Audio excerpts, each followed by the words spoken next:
All right, man. So the Need for Speed bros say that Test Drive Unlimited Solar Crown is a bad game. Is that true?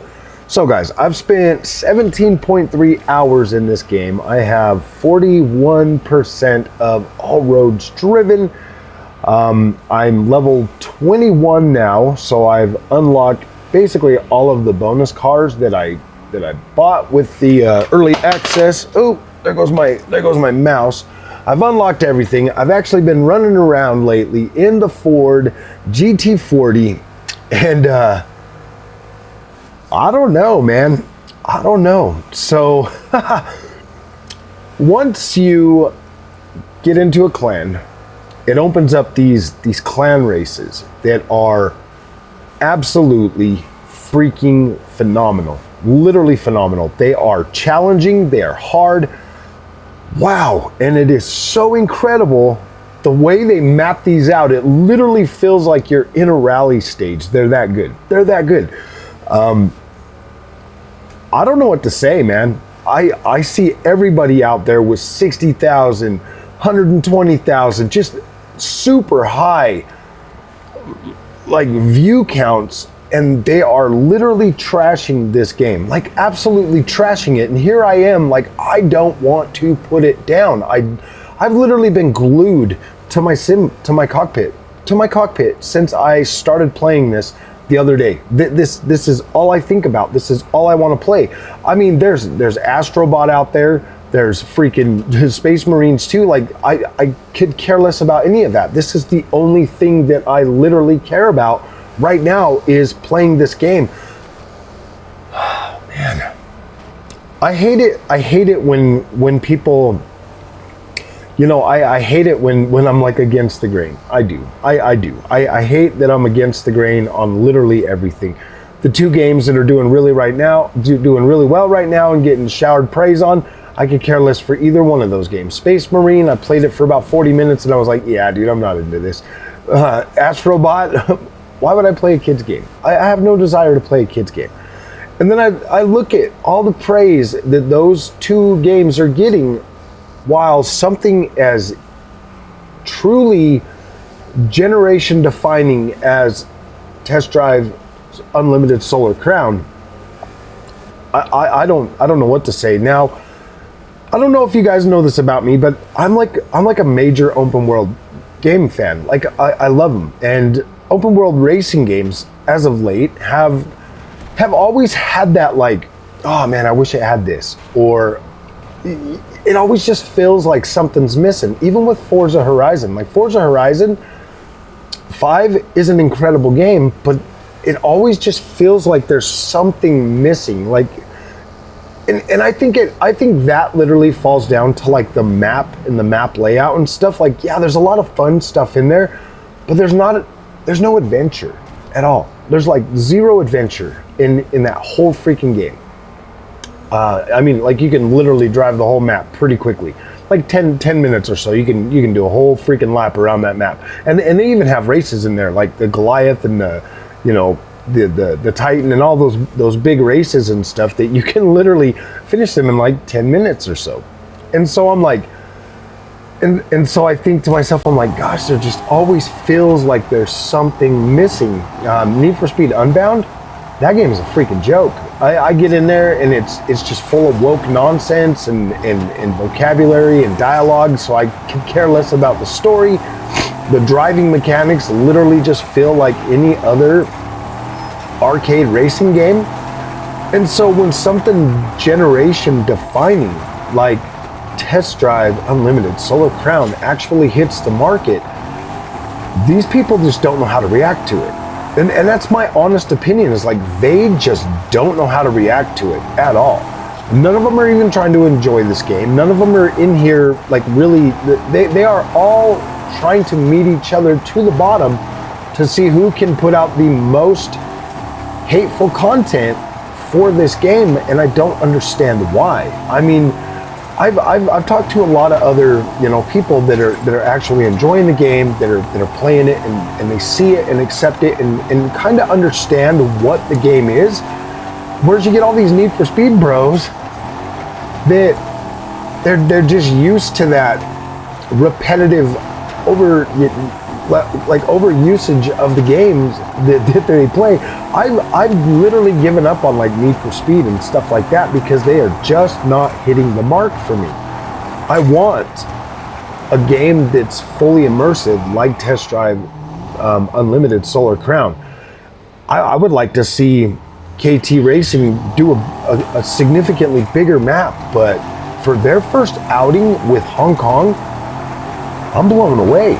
Like, I'm literally blown away. Like, I loved KT Racing as like my favorite like rally go-to developer. I was like, yeah, dude, I love the steps and everything that they built. And when they put out WRC Generations and gave us literally every map, I was like, you know what, man, that is freaking awesome for you guys to do that, put that in there, and give us rally fans an amazing game full of freaking content that we'll be able to play for a long time to come.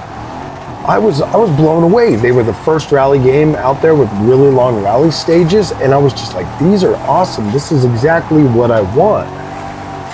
And for them to be able to bring something as amazing as Test Drive Unlimited Solar Crown to the market and give you literally miles and miles of roads to drive on, and they feel realistic, they feel one-to-one, they feel like, oh my gosh, when you're driving them, it's like you can just start off in any direction and like keep going and going and going, and rarely ever is your fun broken up of, you know, just taking it slow and just driving around. I turn off like the map, I turn off the freaking stupid arrow thing, all of that. I turn it all off, everything.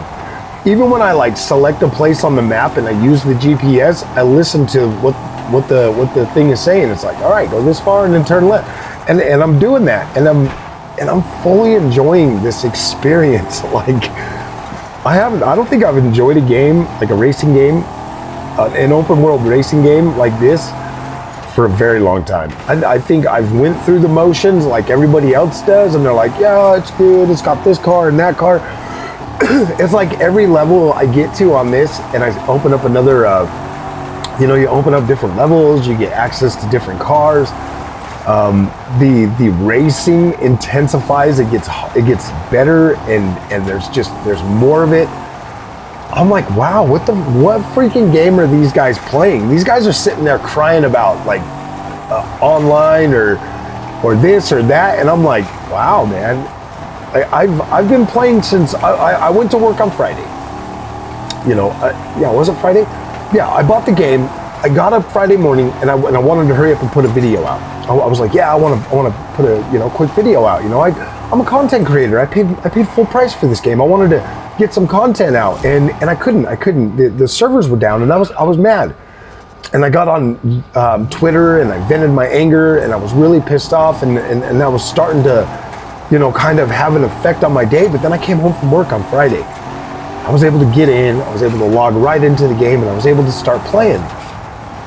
And at first I was like, oh man, this is just another one of those damn Need for Speed games. I get into a race, and there's like the rubber banding and stuff like that. And so I'm just like, all right, I'm not even gonna do any of the racing right now. I just want to drive around the map, give you my first opinion on it, tell you if it's good or not. And at first my opinion on this game was like, oh man, I don't know, I don't like it. And then as I continue to explore and I continue to drive around and try out different types of cars and on the gravel, check out some of the paths that they made for the gravel routes, and I'm like, oh my gosh, dude, these are like full-on freaking rally stages. These are badass. And I'm sitting there, and so I went through and I started grinding a little bit so that I could unlock an all-wheel drive car, rig it with some dirt tires, throw some upgrades on it and stuff. And then I went back and I hit them dirt roads, and I'm like, holy freaking crap, this is good. This is good. Like, all of the stuff from WRC transfers over, so you get like a more realistic overall driving experience out of what this game has to offer. Not only because the handling model is pretty good. Like, I love the handling model from WRC.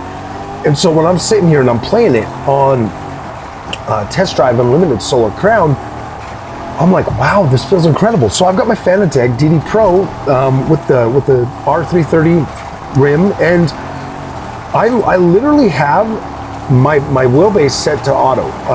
I don't know if you know this, but if you've got a Fanatec wheelbase, if you just set it to auto, most games are already programmed to have that perfect match for auto settings on your Fanatec. And so I've got it set at auto.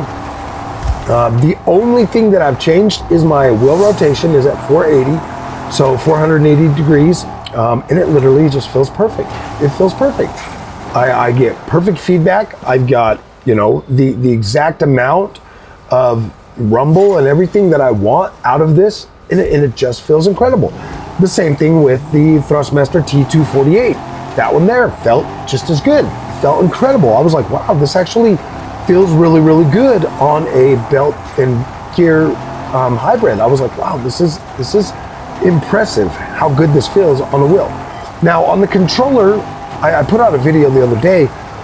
You have to have a wheel hooked up for you to actually adjust the rotation of the wheel, and you got to set it at 900 degrees for your controller if you're rocking and rolling if you're rolling the steering, and that will make it so you can actually drive that game really well with a controller as well. And yeah, but it won't work without a wheel. That sucks. Kiloton definitely needs to fix that. They need to make it so you can adjust your wheel rotation, because it really does kind of affect, you know, the overall steering out of the controller. And I did test it. I tested it with it at 370, which is the 370 is what the default for wheel rotation that they have it set on, and you can't change that unless you have a wheel on there. But once you change it, you know, like 370 feels really twitchy. But then once you get on there and you set the wheel rotation to 900 and you've got a controller plugged in, like I'm using the actual Nacon 5 Revolution Pro with the in conjunction with the Fanatec. I was testing them both, and like sure as shit, I was like, oh my gosh, dude, that actually works. You'd set it to 900 and you got better rotation out of the joystick. I was like, interesting. So I made that video. Hopefully somebody over at KT Racing will watch that and do like a bunch of testing themselves and like figure out a way to make it so controller players can actually test that. That would be incredible if they can do that, if they can take the time to do that. But other than that, guys, the only other glaring real issue that Test Drive Unlimited has is the fact that, like, this is a PC game and they ported it to consoles. So I hear a lot of the PlayStation 5 bros being upset, you know, about their visuals and that and this and that. And man, like, I get it, you know, at the end of the day, like, this map is significantly bigger than your than some of your other games. I mean, if you look at something like the Crew Motorfest, if you look at the overall, look at that map versus what you got on this map is significantly better. It looks more realistic. It's just better. Like over on the Crew, I'm like, wow, I mean, it's a fun game. It's definitely, you know, one of those good arcade games, and it did a very good job at making that feel like an arcade game. But the wheel, playing on a wheel on either of those two games, significantly better on Test Drive. Same with Forza Motorsport. It feels better on a wheel on Test Drive Unlimited Solar Crown. So, and Need for Speed. Forza Motorsport, Need for Speed, and the Crew are all designed first for controller players. Test Drive is designed more for the wheel, and that's always been apparent that their games are always going to be designed for players with a wheel. I've been playing racing games for a very long time. Like, I started off with like Need for Speed and Test Drive and freaking Gran Turismo and all of those games from back in the day, like PlayStation 1. And I've been playing them ever since then. Ever since I got a wheel, I've loved racing significantly more. So if you are a racing fan, and I mean this, if you're a racing fan and you love playing games, racing games, but you've been using a controller that long, it's time to move up to a wheel. It really is. Like, it is going to absolutely change the experience for you and make it better. I suggest, if you're starting out, the Thrustmaster T248, incredible wheel. Later this year, Thrustmaster's bringing direct drive to two consoles as well. And to be completely honest with you guys, Thrustmaster, the availability and the ease of getting those, it would definitely be my number one pick. Easy to get. Fanatec, obviously Fanatec is an incredible brand. They make an incredible wheelbase, 100% compatibility across the board with all your games. So yeah, I can easily recommend Fanatec or Thrustmaster or even Logitech for that fact. Everything is going to have pre-programmed auto settings for these wheels that you don't need to play with. You don't even need to play with them. I mean, you're free to do whatever you want and change things up however you want, but they have auto settings for a reason, so you can just get in there and be happy and play without having to worry about how any of that stuff feels. Now, I don't think that the people out there complaining about Test Drive Unlimited Solar Crown are... I get that there are issues that... I could easily go through Test Drive Unlimited Solar Crown and find a lot of stuff to just make negative content. I could beat this game to crap all day long for clicks and views and for notoriety and whatever else. I could easily do that. But I'm thankful.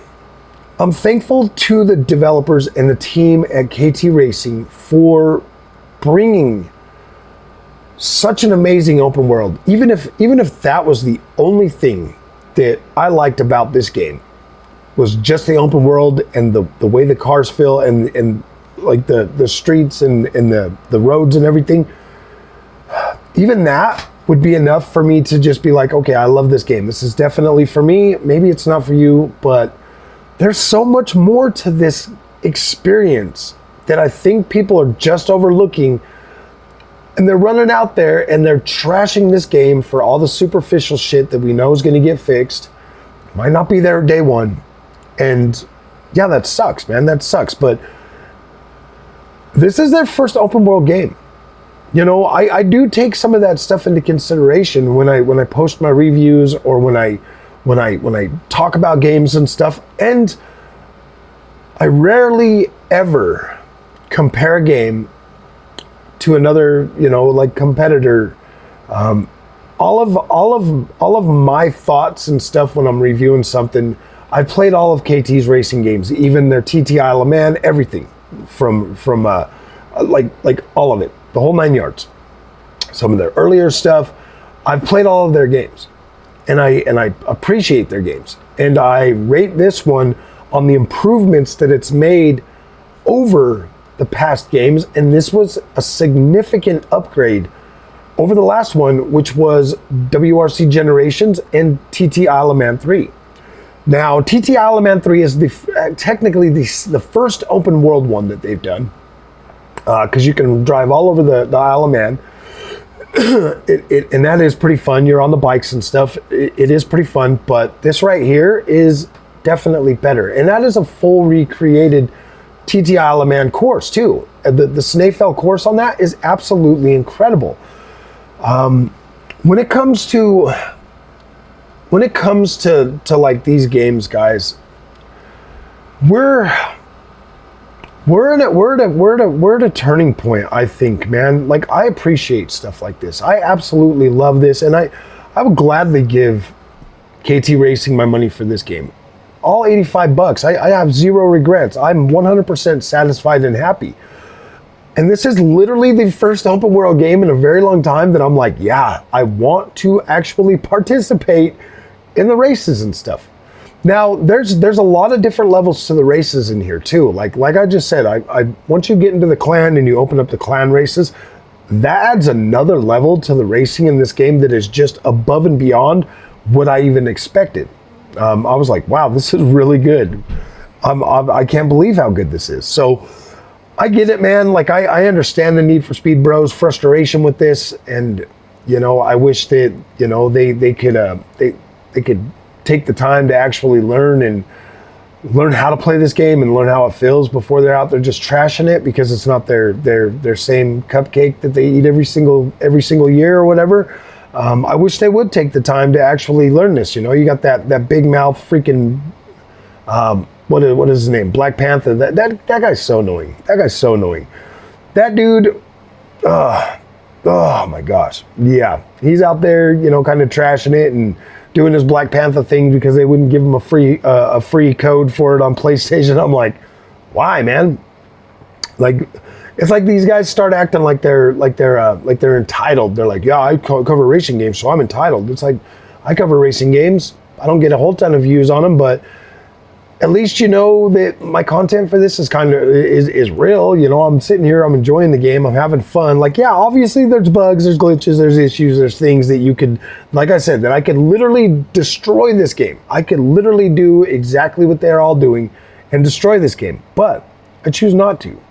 I choose to enjoy it. And I choose to have fun instead of sitting here trying to make content that I don't believe in. I would rather make content that I do believe in. So if you're lucky enough to come past this video and you feel the same way I do, please hit that like, please hit that follow. Please say something in the comments, man, because being a content creator these days, you see the competition. It's either trash the game and be like everybody else, or put out your content and hopefully you grow. I mean, like, you grow slowly, but yeah, guys, I'm loving this game. I think it's incredible. If you like this content, hit that like, hit that subscribe. I'll see you guys in the next one. Thanks for watching.